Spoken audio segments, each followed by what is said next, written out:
Hello, listeners. This is Andy from the Inebri-art podcast, and happy fall.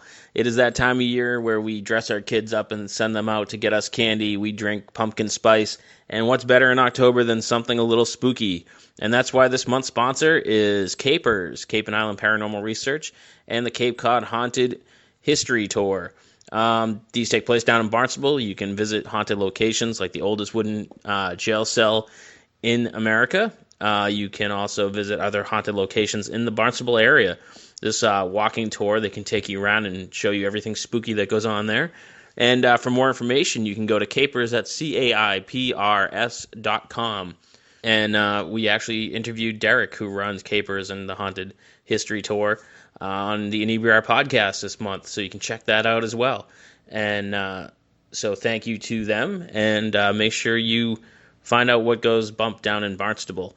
And thank you for listening.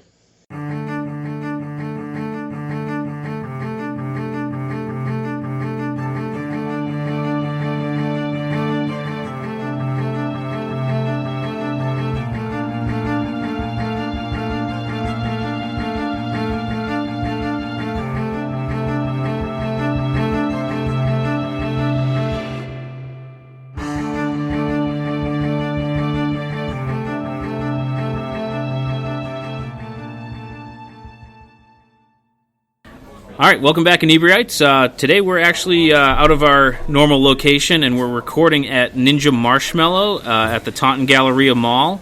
That's at 2 Galleria Mall Drive, and you can check them out at ninjamarshmallow.com.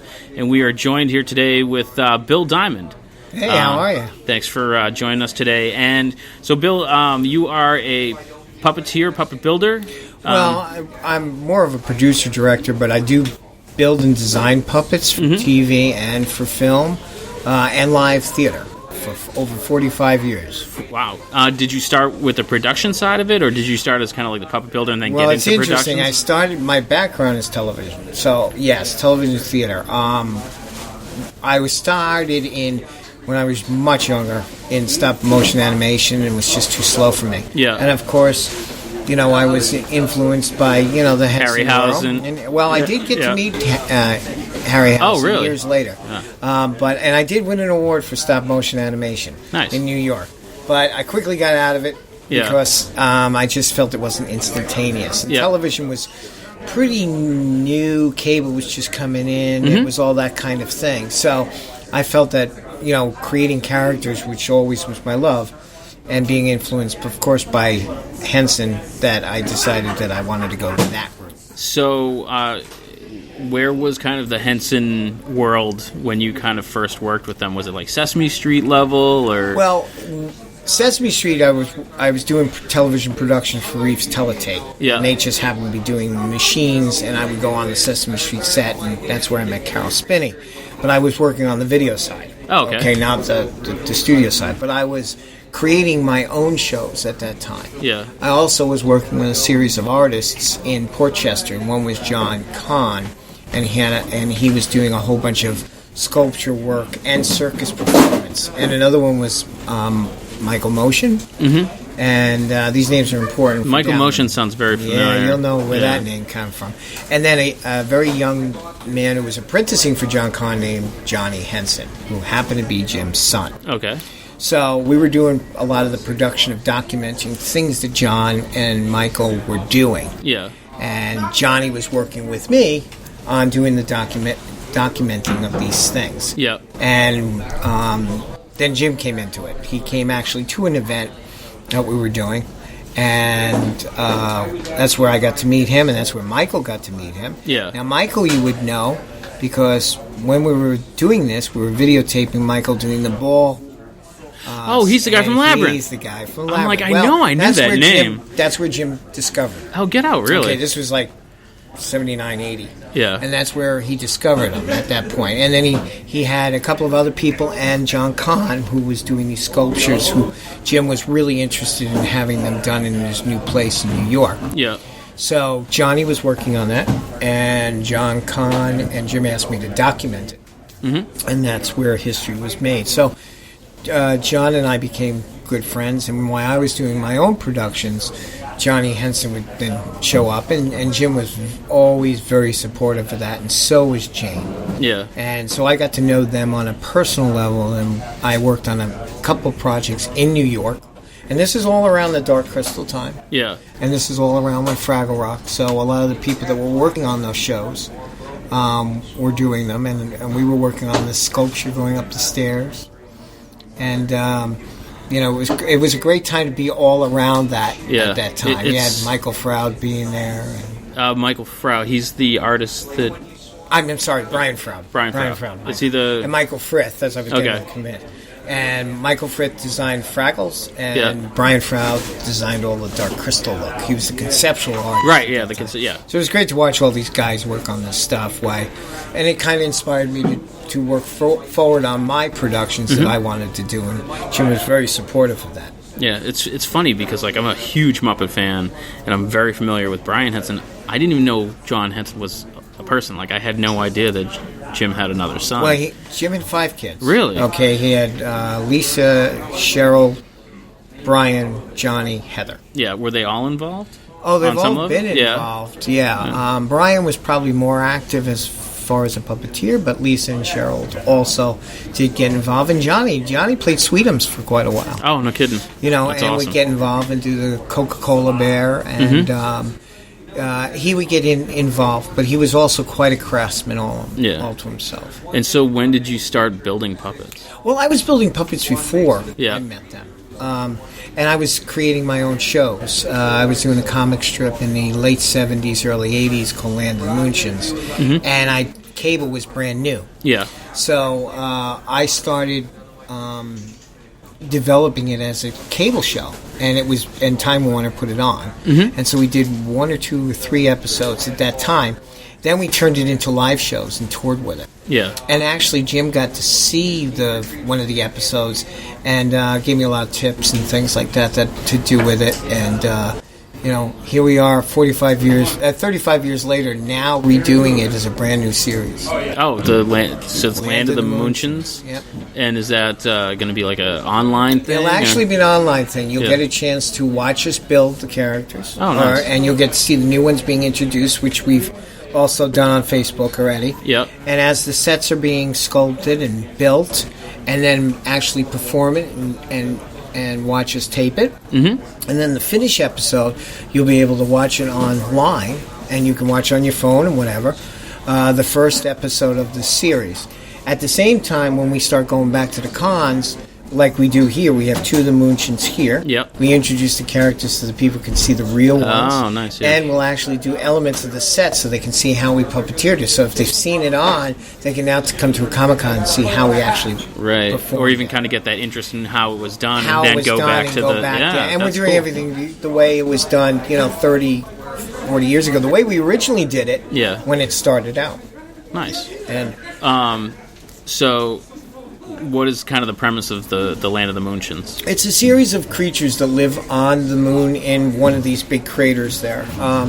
And the issue of it is that they have antennas and they get influenced by the Earth. Now, it was funny, when we first did the series, Garth, which is one of the main characters, used to pick up all radio waves. Okay, yeah. Okay, now he picks up the internet. Yeah, okay. Yeah, sure. So they're by all this data that's constantly in the airways, okay, they pick it up, and it infects them differently of how they hear different things, and their standard life goes around, and they're curious about it. Earthlings, they know they visited there, but they're always pulling things off the internet, and there always seems to be a discussion whether it's real or fake or is it whatever, and some of them think it is and some of them it's not. So we get a real chance to kind of play with all those scenarios that people have out there of things that may not be real. So is the plan to kind of keep it like topical, or it's kind of like a South Parky spoof type thing, or it's topical, but what it is it's really, we kind of make the audience think about, with all the data that they're hearing now. Yeah. Is some of it really real, or are we too sensitive? So the Moonshins is just kind of like looking at this whole thing that we're so engulfed with, our daily lives, and they're taking it and it's kind of causing each episode, it's causing them to have their own little issues and how they solve it and how it reflects them and the world around. That's interesting. So, being in the business as long as you've been, and the huge change in from making a pilot, trying to pitch a show, to, well, we're going to make it on our own and put it online. Do you feel that's better now or just different? Well, I think the issue, it's almost the same. Okay. And let me explain. When I started in the industry, you would pitch a show to a network. Right. And networks started expanding out because when I started, cable was brand new. Mm-hmm. Okay. So for a guy like, I could go, I had my own studio, and then I could put a show and put it on this new thing called cable. Right. That was probably just hungry for anything. And was just hungry for content. Yep. It was hungry for content. And they would pay you for content. You had to get sponsors, whatever. Nothing has changed. Yeah. Now the only thing has changed is that we have easier access to get this material to you. Mm-hmm. And then it's how, in the business world, how to monetize that. Yeah. But, which is the same structure. But it gives us a chance of really letting people look into our projects. And fortunately, we're in a better situation where I have a 10 acres with 100,000 square feet of production space. That's huge. On the Hudson. Yeah. So I have my own television studios, my own scenic shop, my own puppet shops, all that's there. And so we can easily create a production and put it and self-contain it all to ourselves, and then boom, out in the airways, where maybe 15 years ago we would have to find a marketplace to, which we still pitch to all the networks. Sure. But a lot of networks want packaged television, so they want to have things already made, right? Yeah. Unless they're, gonna self-produce it or however. Right. If it's already kind of produced, they have less risk because they're not putting. And we do a lot of projects for a lot of other people. I've been in the commercial side. From the business to the industrial side of the business, I've seen it change from the 70s, 80s, 90s up till now, and it's watching the formula and how people use it. Yeah. And it's harder and easier all at the same time. That answers your question. Kind of. And not at all. Well, you must know from radio. Years ago, you had to be at a radio station. Now you could be anybody. Your own producer. It's so easy. So it's your own producer. Yeah. The bottom line is I kind of see what you're saying. It's easy. It's super easy to produce a show now. Right.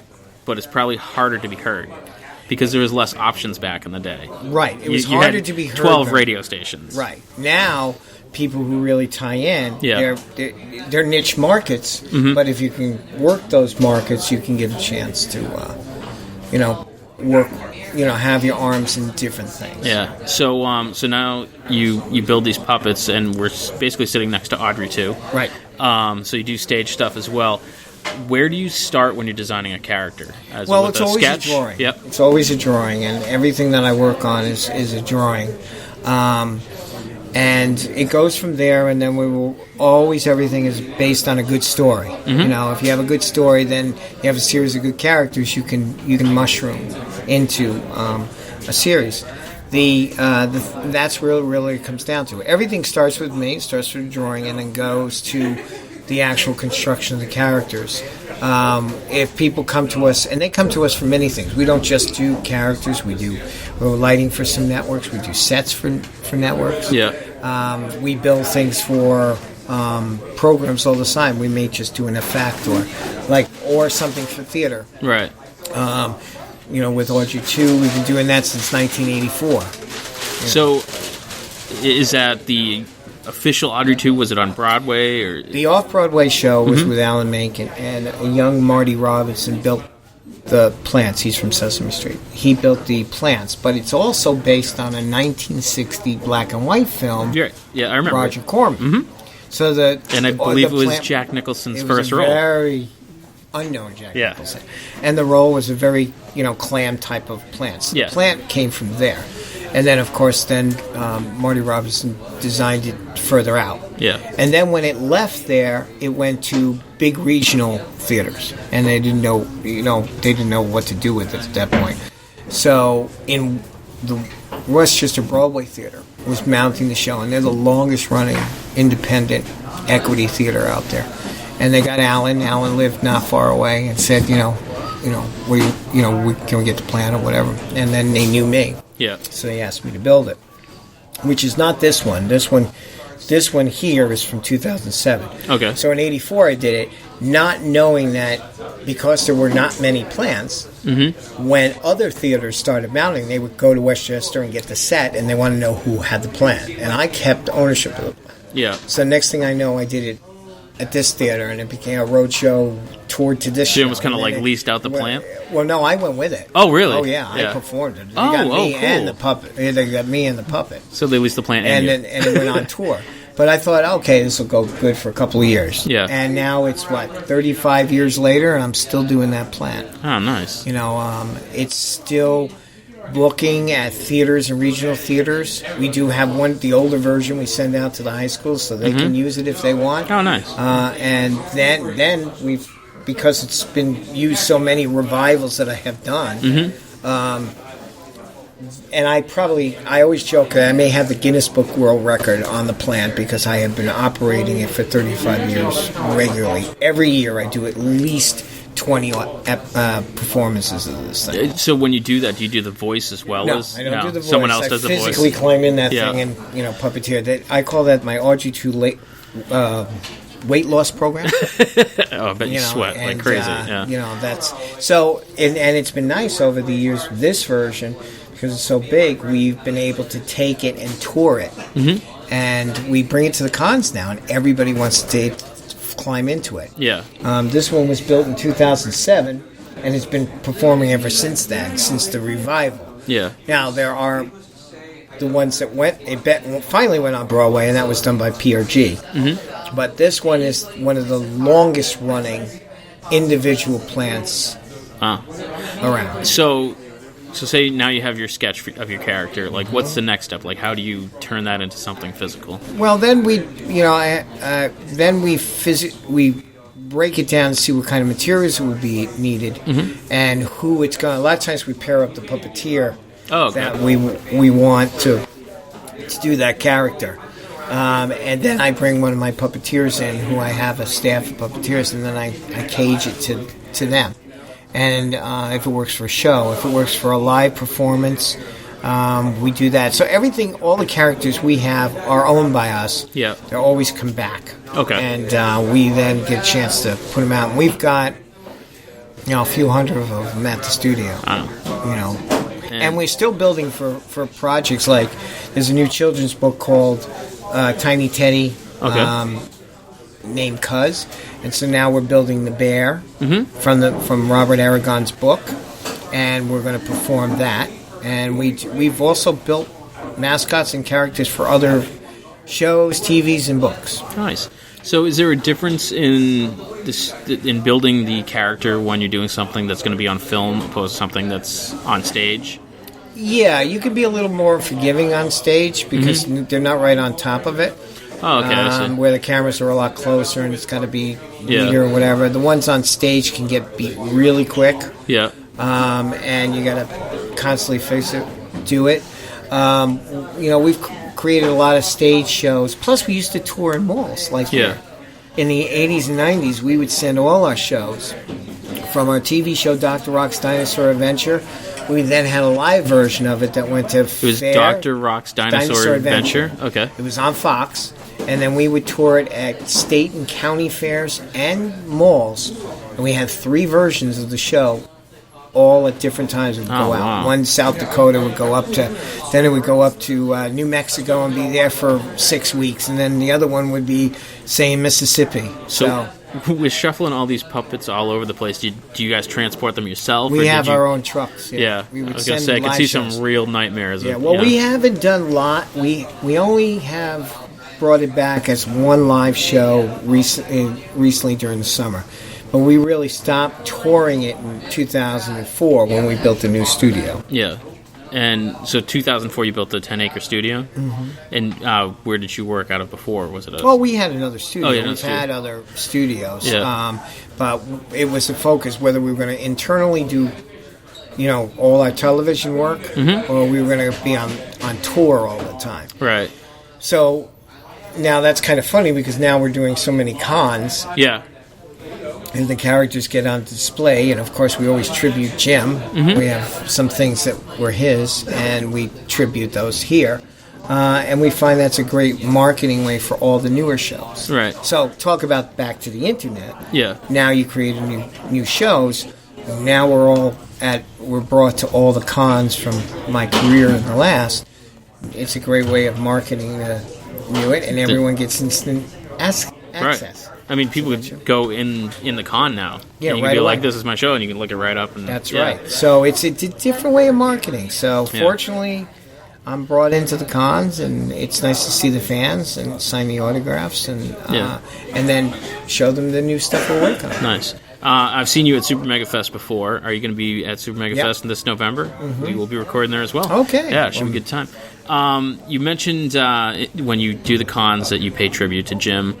And you said that you had done a tribute Dark Crystal. Can you tell us a little bit about that? Yeah, we did Rise of the Skeksis. The Hensons were doing a fan base film. Mm-hmm. Hey, what's going on? I think it was them testing the waters to see what the numbers would be for fans, and that there was another interest because about a year and a half or 2 years after that, Netflix announced that. So I think it was a testing round. Yeah. And I felt it that way. Normally I don't get involved with those, but when we were younger, Johnny and I would always talk about, hey, if your dad did another movie, what do you think it would be? And we would talk about this, right, so it was kind of fun. And when that came up, I said to the guys at the studio, I said, why don't we tribute John? Mm-hmm. And because John had passed about 2 years ago. Oh, okay. And so we thought, I had original notes that John and I had messed around with. So I thought it may be a fun little trailer. Yeah. And that it may help the Hensons be able to get a sense of it. So we did the trailer. It was a short trailer. We tributed to John, which is something I wanted to do. And we built the Mystic and the Skeksis. And we had the sword that I had the plates from the originals because I restored the originals for Johnny. Mm-hmm. And so we put a new handle on it and we bring it out to the cons. And we're like, okay, let's see what it does. And we did it. And then the Hensons invited us to California. Yeah. And a number of other people that were involved. And Brian and Lisa saw it. They watched it. They liked it. It's on. You can watch it on the Henson YouTube channel. Oh, nice. So it's on. So they found it on YouTube. You can see it now, and actually people have gone to it, and it's almost got this little cult following there. Yeah. Rise of the Skeksis, here it comes. And then, of course, the new series. So we've been bringing that to the cons this year, and turned it into a tribute to Jim. And people get excited if they don't go to the museums in Atlanta to see the Skeksis exhibit, or they go to In Motion. They at least get to see what one may have looked like. Yeah. And these are working puppets.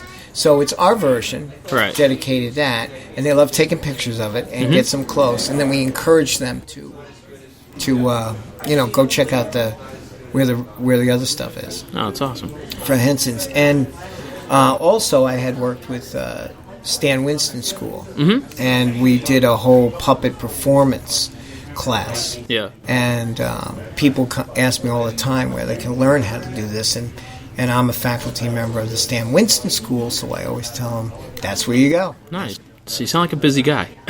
Yeah, we're involved. We're involved with the school. I also president of the Witches Dungeon Movie Museum. What is it? Witches Dungeons Movie Museum. Oh, what's that? That is in Bristol, Connecticut, and it's been around for 51 years. Okay. So if you ever want to talk to Cortland Hull, who is the nephew to Henry Hull, who played the first American werewolf at Universal Studios. Okay.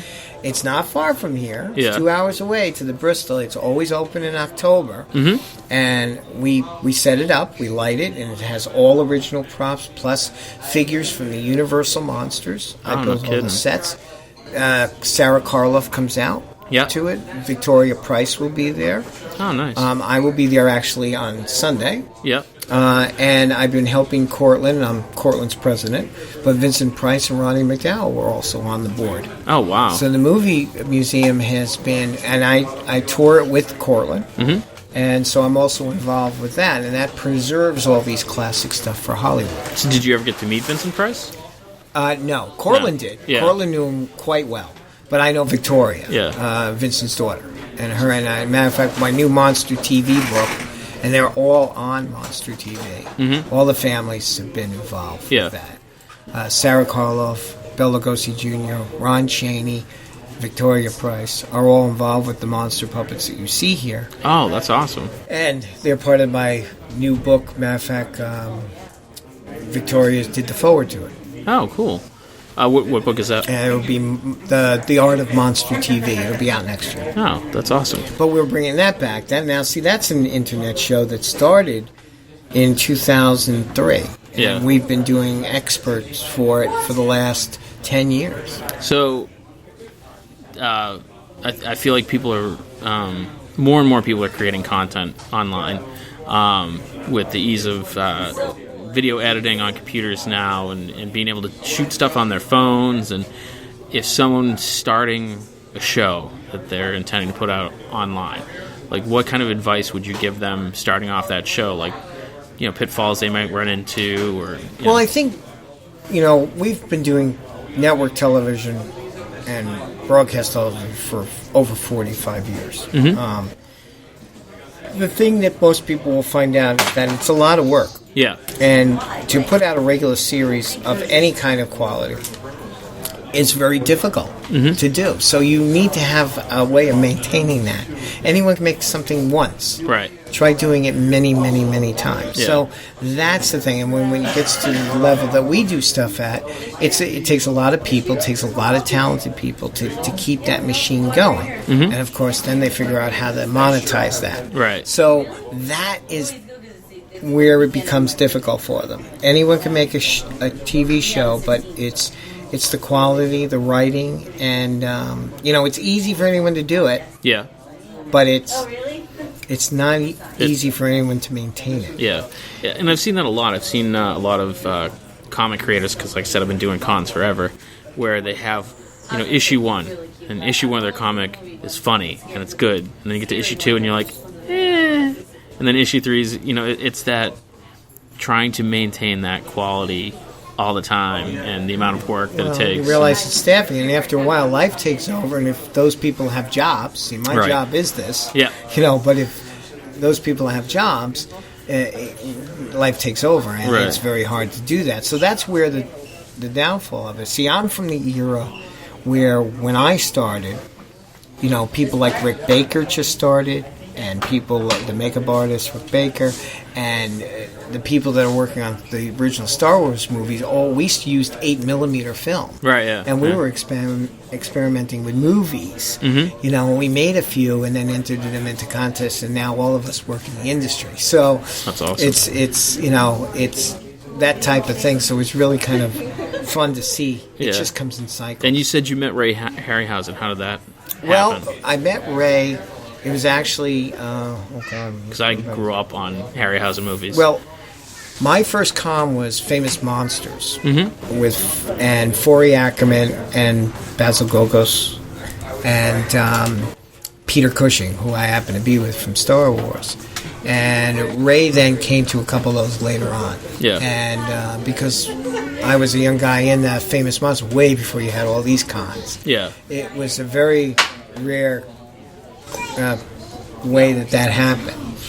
And, we got to see Ray later on at, like, a show like Famous Monster Bash and stuff like that. And he was just amazed at how it's turned into a thing for him. Yeah. So, like, what other shows do you generally do? Do you go all over the country for these shows? We go all over the country now. We are brought in to not only show the displays, but talk about all the new programming that we're doing. Oh, so do you do panels while you're there as well? Yes, oh, that's I do. Cool. A lot of times it's more about how puppetry and how you bring things to life. Yeah. We try to focus on new creative people that are doing things and really caught up seeing things that we have done over the years. And we've done a lot of stuff they didn't even know we did. Like the old Charlie Chaplin commercials for IBM years ago. I worked on those with a guy named Sandbank, who made all those big commercials back then. He brought me into Puppeteer, which was a new thing called the mouse. Oh, yeah. So we had the Puppeteer. You didn't have digital like you did today. Oh, that's funny. So there were tons of stuff that, and there was such a huge market in a live touring show, whatever. So I've been fortunate enough to be my own producer and director and independent guy since I started this in 1976. Wow. I won't tell you when I was born. Fish, she's the only one I get to do this with.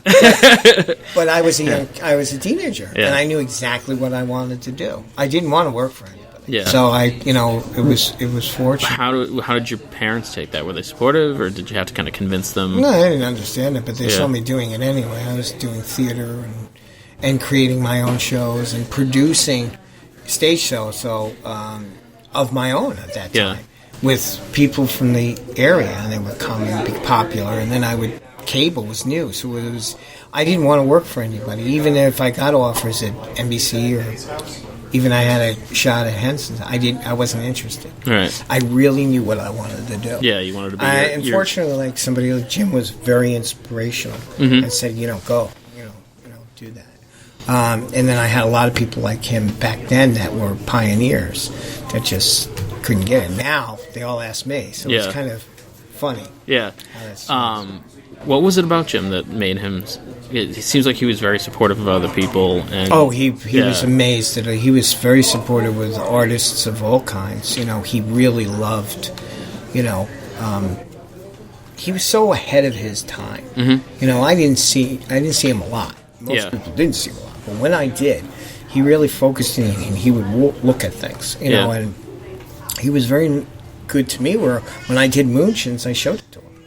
And he would give me a pointer, and I took that, and still today, we kind of put that into here. One of the things he says, really pay attention to your own look. Yeah. And we did. We've really crafted Moonshins better than we did when we first brought it out. Mm-hmm. It's very different. It has changed a lot. There's things in it that, and that's still, today, I still remember those one little sentence, try to find that interesting look. Man, just to get advice from Jim Henson. I did. That's amazing. It was that thing that drove me to. I knew that when I found it, I would know it's time to do it again, and that's it's going to be a new thing to everybody else. But I created it 35 years ago. Right. But sometimes it's almost like you have to wait for people to catch up with your idea. Well, you know what? I think what was interesting about it is that we made a couple episodes on cable, and our Dr. Rock series was on Fox. So we could have probably brought it in back then. Yeah. And it really did it well as a live show, so we knew the chemistry was there. Yeah. I think it was just I wanted to do more of it, and with network television shows, they want to buy packages, and you can pitch one show and then maybe never do it again. Yeah. And people get discouraged with that.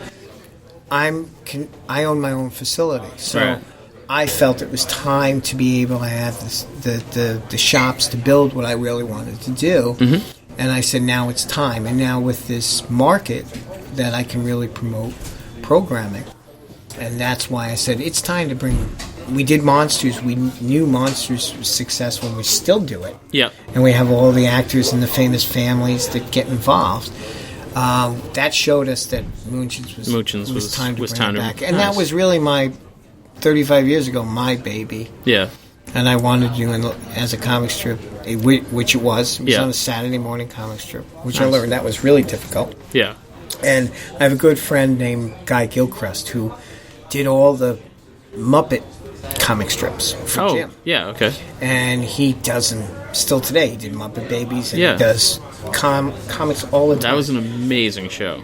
And I still, for the life of me, cannot understand how he can knock those things out every single day in his travels. And I talked to him earlier today, and I'm like, he's like, yeah, I'm going to this thing, but I gotta get this comic strip out today. Yeah. And I'm like, okay.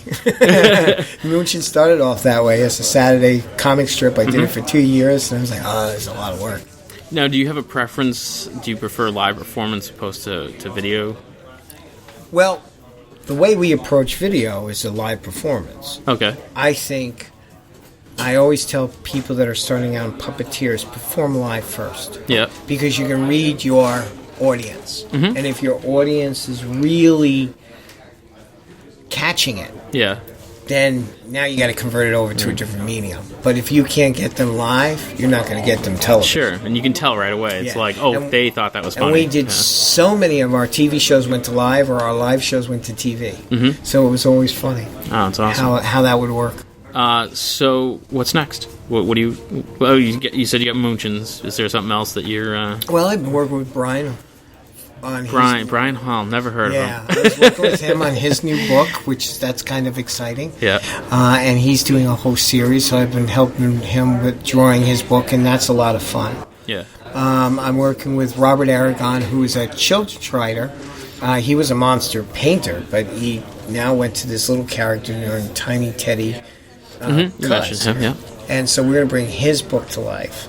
I also work with Tammy, who works on all our shows, and she's doing her Fairy Willow, so we do that. And bringing monsters back, and every time I turn around and think that's enough, something else comes along that I have to wind up working on. Yeah. Doing, and I still do stuff for Fox. Nice. I found we started this podcast about a year and a half ago, and it's just snowballed out of control. It's like, now it's just constantly people like, oh, can you help me do this? Can you do this? And be like, well, I've never made a commercial before, but sure, let's do that. Yeah, and it's great. It's exciting. It is exciting, and it's funny because I always wind up doing more and more projects, and I'm interested in always helping people that I know that are either writing books or, doing television shows. Mm-hmm. And we have a good big facility down there, so we're always, doing something for somebody. Yeah. I'm also do sports television too. I work on 18 sports shows. 18? Yeah. And last night I was doing the Yankees. I was lighting the Yankees. Oh, no kidding. So, I do that for the Yes Network. Yeah. Is that the online thing that? No? Okay. I'm not a sports guy, so... No, believe it or not, I'm not either. Yeah. But I do Yankeeography, and then I do the Nets. I do lighting for their pre- and post-game shows, and I've built sets for the networks.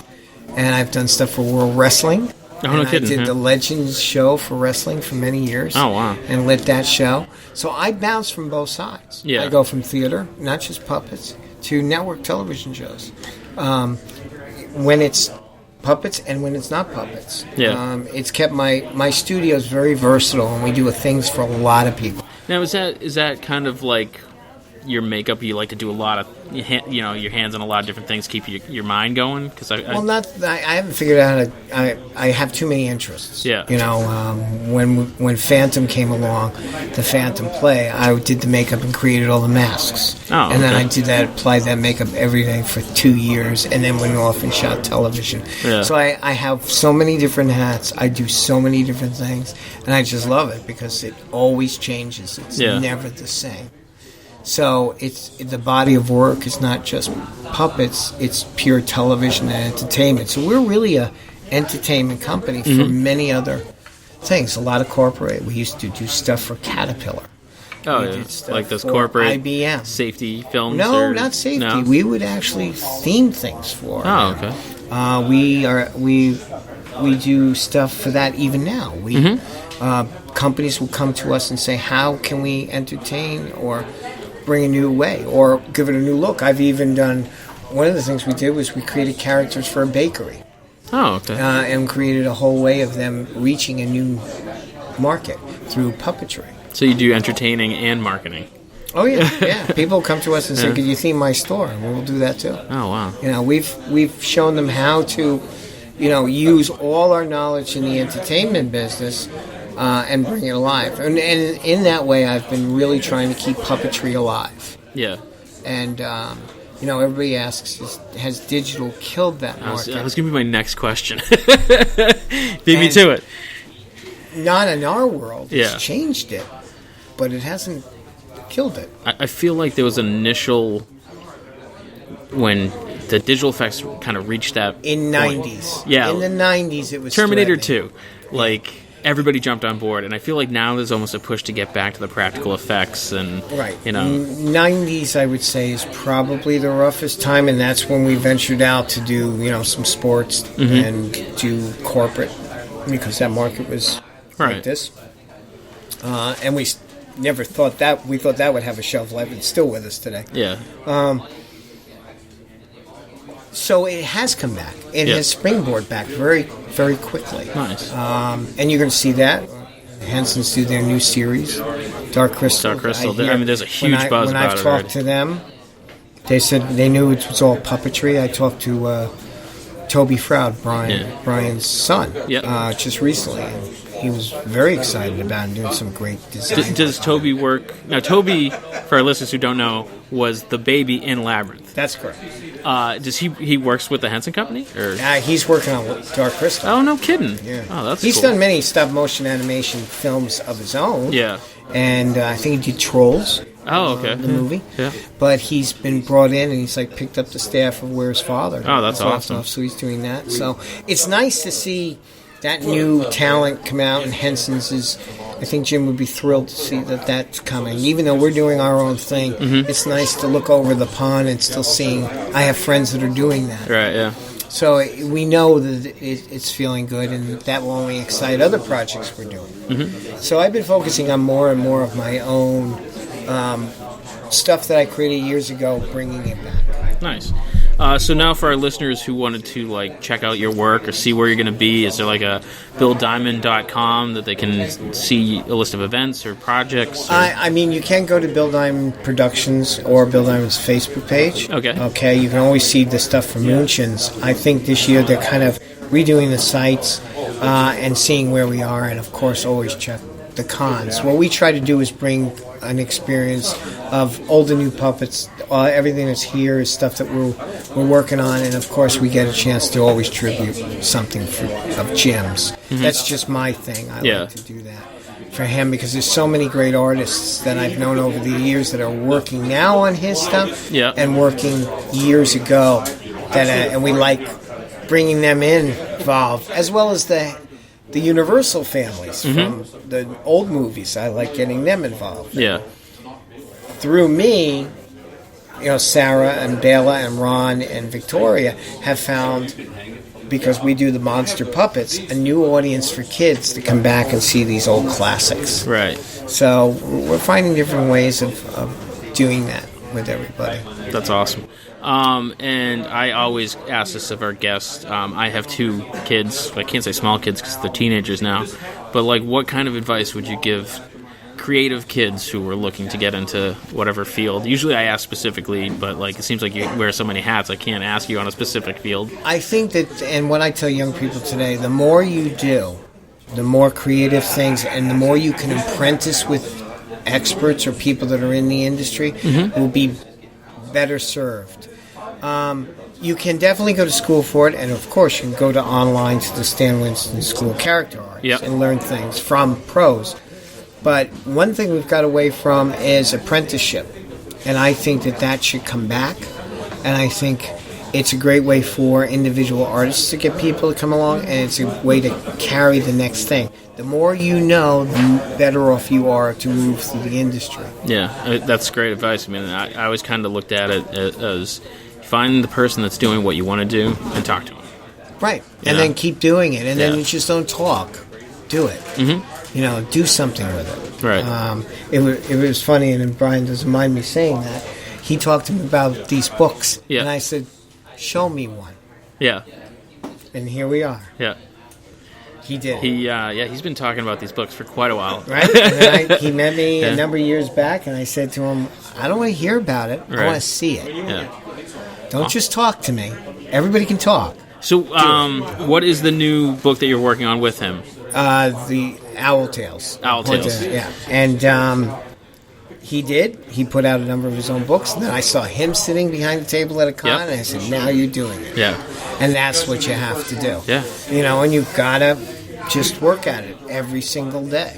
Mm-hmm. It doesn't matter whether you're doing radio or you're doing television or you're not. It has to be something that you have passionately about, and you don't look at just monetarily, because if that's the way you look at it, then nobody will get any work. Right. Okay? That's not what you go into a craft for,